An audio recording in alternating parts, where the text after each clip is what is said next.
Vaccine করানো শেষ, potash পানিতে গোসল করানো শেষ। আজকে কবুতরকে দ্বিতীয় ডোজ করব। তো প্রথমে আমি নিয়েছি ইরাজিন ভেট, এটি 10 গ্রামের একটি প্যাকেট। এই 10 গ্রামের একটি প্যাকেট আমি ব্যবহার করব আমার কবুতরের জন্য, প্রতি 6টি কবুতরের জন্য 1 গ্রাম করে ব্যবহার করব।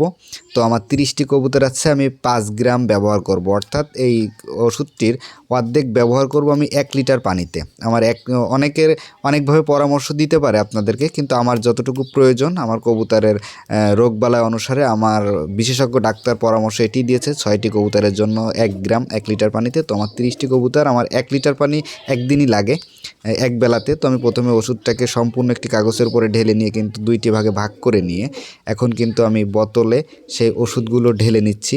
আমি যাতে করে 5 গ্রাম ওষুধ এই 1 লিটার পানিতে দিয়ে আমি 30টি কবুতরকে খাওয়াইতে পারি। যদি বেশি পানিতে গোলায় হয়তো পানি অনেক সময় থেকে যাবে, তো আমি চাবো না যে আমার ওষুধটি নষ্ট হোক, আমি ওষুধটি সম্পূর্ণভাবে প্রয়োগ করার চেষ্টা করব। এই জন্য কিন্তু আমি 1 লিটার পানিতে পুরো ইরাজিন ভেট এই অ্যান্টিবায়োটিকটি আমি ব্যবহার করছি। আপনারা জানেন, ইতিপূর্বে আমি ভিডিও দিয়েছি আপনাদেরকে। আমার কবুতরকে কিন্তু আমি কোর্স করিয়েছিলাম। এখন যেহেতু ঠান্ডাজনিত সমস্যা, জিরো কফ, এই ওষুধটিও আমি 1 মুটকি পরিমাণ ঢেলে দিব। তার আগে ভালো করে ঝাঁকিয়ে নিচ্ছি এবং ইনটেক বোতল এটি খুলে কিন্তু এখান থেকে আমি 1 মুটকি এই পানির সাথে মিশিয়ে নেব এবং এটি সকাল বিকেল 2 বার করে দিব। এবং এই ইরাজিন ভেটটি 4 দিন করব, করার পরেও যদি শেষ হয়ে যায় তারপরেও এই জিরো কফটি 7 দিন দিয়ে দিব। কেননা কবুতরের গলার ভিতরে আমি দেখলাম কফ জমে থাকছে, যার কারণে কবুতর কম খাচ্ছে। তো এখন আমি এই ওষুধটি দিয়ে নিয়ে বোতলের মুখটি ভালোভাবে ঝাঁকিয়ে নিব, যাতে করে পুরো ওষুধটি মিক্স হয়ে যায়। এবং এই ওষুধটি মিক্স হওয়ার পরে আমি কিন্তু যে পাত্রে খাবার পানি দিই সেই পাত্রে কিন্তু আমি ওষুধটি ঢেলে নিচ্ছি, এই ওষুধ মিশ্রিত পানিটি। তো আমার যতটুকু প্রয়োজন আমি নিলাম, বোতলে খানিকটা রেখে দিলাম।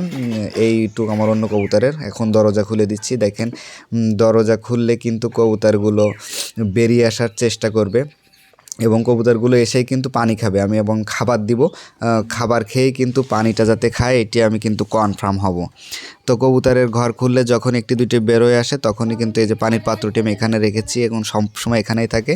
এখন দেখেন, খোলার সাথে সাথে যখন 1-2টা বেরোয় তখনই কিন্তু কবুতর দৌড়ে এসে প্রথমেই কিন্তু দেখেন পানি খাচ্ছে। এখনও কিন্তু আমি কবুতরকে খাবার দিইনি। তো খাবার খাওয়ার পরে প্রত্যেকটি কবুতরই পানি খাবে। আমি চেষ্টা করছি, আমি একটু বেলা করেই যে ওষুধটি মিক্স করেছি।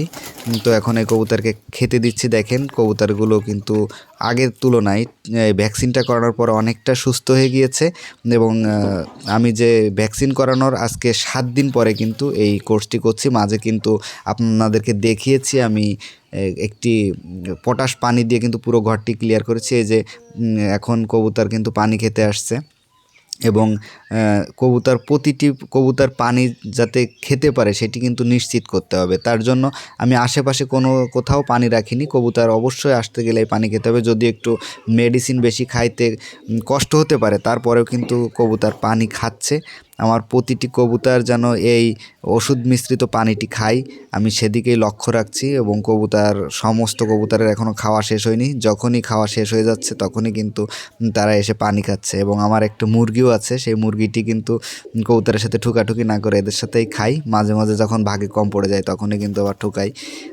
তো প্রত্যেকটা কবুতর পানি খাচ্ছে। তো আপনারা চেষ্টা করবেন এইভাবে। যদি কবুতর বেশি অসুস্থ হয়ে যায়, আমি ভালো ফল পেয়েছি দেখে আপনাদের মাঝে শেয়ার করছি। এবং এই ভ্যাকসিনটি করানোর পরে এই যে দ্বিতীয় কোর্স করাচ্ছি, এই কোর্সটি করানো হলে আমি আবারও 60 দিন পরে ভ্যাকসিন করাবো।